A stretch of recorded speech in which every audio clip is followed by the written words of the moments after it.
I've never seen anything like this in the 10 years I've been in the industry. Just make my life so much easier. It's a big issue. In the studio, we have a range of exciting guests from Trackunit, the industry, and partners of Trackunit. And I'm super excited to dive in.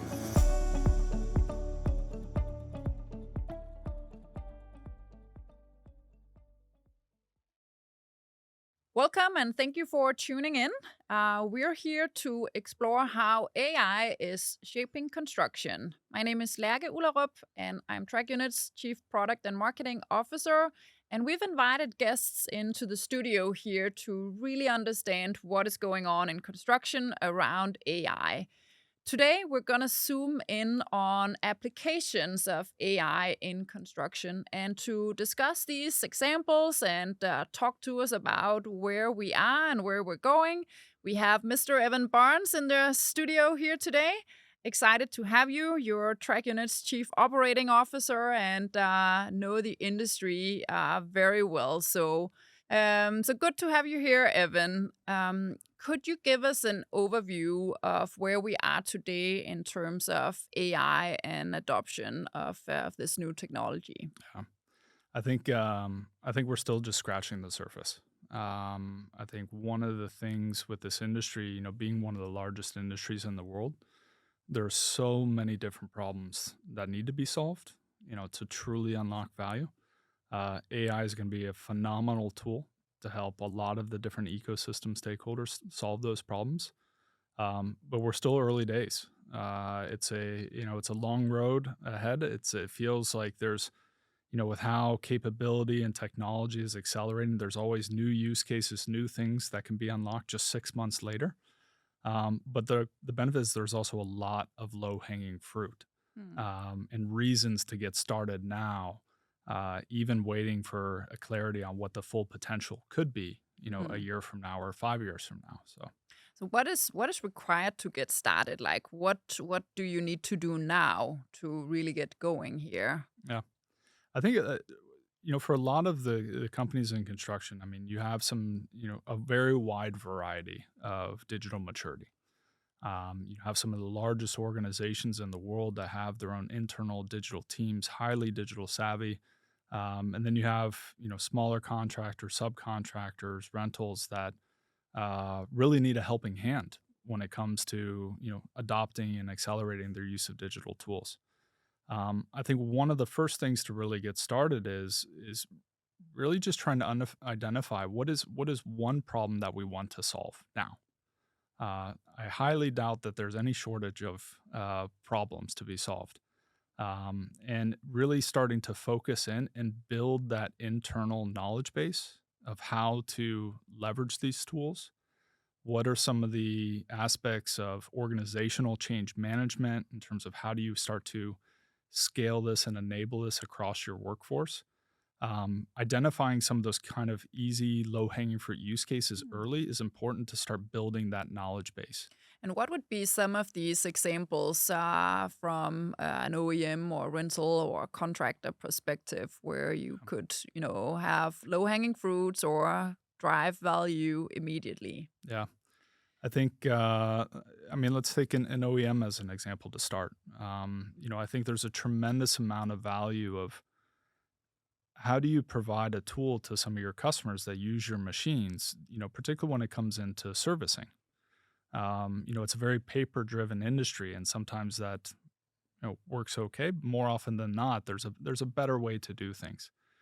So when you're an operator or a service technician in the field, the last thing you want to do is pull up a 200-page manual. You want that speed to insight and know what exactly I need to do. And I think that's really where the OEMs can play a critical role of how do they bring forward their expertise around their machines. They know their machines better than anybody else, and actually put a digital offering in the tools of their customers that helps make them successful. Cool. So I definitely think that's one on the OEM side. And what would be maybe on a site or from a contractor point of view, what could be an example of an application or problem that would be worth solving there with AI? Yeah, I think from a site perspective, obviously construction is also one of the most dangerous industries in the world. It's a dynamic environment. Things are changing daily. Health and safety is paramount for our contractor customers. And I think you're really starting to see how a lot of these new tools can almost, if not foresee, but also intervene in a much faster manner when they realize there's an unsafe event. That can be leveraging video streams, different capabilities, involving the real-time data being collected on a site. I think that's some of that would definitely be one of the low-hanging fruit that can have a massive impact by saving lives, to be honest. Cool. And from a rental point of view, how do you manage your fleet in a smarter way with AI? Obviously, how they're able to leverage their fleet is the core of their business. They're always looking for ways to optimize that.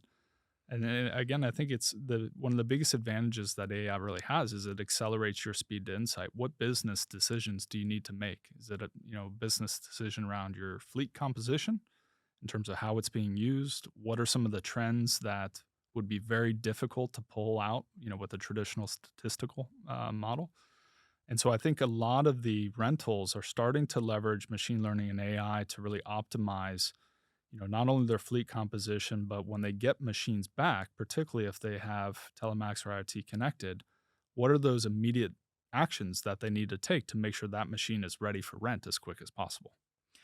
So that's cool. When we then think about the broader applications across the industry, there's obviously also a lot of other software companies, startups, tech companies out there. How should they be thinking about AI and serving this broader ecosystem and working together to eliminate downtime and really come together as an industry? What will AI do for us as an industry there? I think AI is going to pull the industry together. And one of the reasons for that is really, again, given the size and complexity of the industry, it's the problems are too big for one to solve alone. Whether it's a large tech company, a customer, a contractor, rental, an OEM, Trackunit, nobody is going to solve, the industry's problems altogether. It's too complex. It changes too much. It's too dynamic. And I think what we're going to see is, one of those core things that you need to truly unlock the full potential of AI first starts with your data foundation. And if you want to drive, let's take productivity insights on a construction site, having a very fragmented and siloed data landscape on your site is always going to inhibit, the value that you can extract from applying AI logic on top. So there's a lot of things, and I think that is going to create kind of more of a pull and demand where it's not truly the data that unlocks the value. It's what you do with it, and having to bring that together is actually going to start to pull a lot of the different stakeholders together to truly collaborate. And what are the signs that you're noticing that kind of makes you, believe that this is already happening? Yeah. I think one of the biggest trends I've started to really see is actually this acceptance that we're in it together. And what I mean by that is, I think if you were to, rewind a couple of years, 5 years, I think everybody had this feeling that, oh, I'm going to solve this myself. This is my area, and I'm not going to work with others. That I can solve these big challenges on my own. And I think as they're starting to realize, one, the data volumes that come out, thinking about fleets where we, focus today a lot, just the sheer amount of data can be overwhelming for an individual player. And so what you're starting to see is different stakeholders, they have their respective expertise, and they need to bring those together in a way that a rental can lean on, its OEMs to tell them what deep machine insights truly matter. OEMs need rentals to provide, data and insights back so that they can understand how are my machines actually performing. And I think that's what ultimately, is kind of that realization that we're in it together. And if we really want to create change, we have to kind of collaborate. A true partnership is the way forward here, and Yep. the technology is there, right? It's more like what do we want to do with it, and how can we get started, and how fast can we go? Because there's in reality not much holding us back, but our own desire and ability to kind of take advantage of this. So as we then wrap up here in terms of looking maybe a little further into the future, what is your outlook on where this is going? I get very excited around the future. I mean, particularly, I'll give you an very almost cheesy but simple example. I mean, how cool would it be to be that foreman on a site and talk to your fleet? Just ask a question in your mobile phone, hey, who needs attention? And have machines, the equipment actually respond back. I'm healthy. I need an oil change. I need this. And I think the industry is going that way. I think you're starting to see, particularly around with composite AI, bringing together the massive amounts of real world data that's specific to this industry, but then combining that with a lot of the Gen AI large language model capabilities so that you can actually have a personal conversation with real time data. I think that's going to create a lot of impact in terms of how customers, how the industry engages with physical assets in the world, engages with each other in a much more efficient, impactful manner. That sounds super cool. I'm excited. Yeah. Thank you, Evan. That was really inspiring.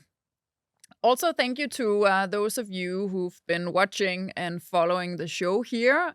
We've been exploring how AI is shaping construction from a lot of different perspectives, from tech, from data, from people, and from the industry point of view. Thank you so much for tuning in, and we hope to see you around.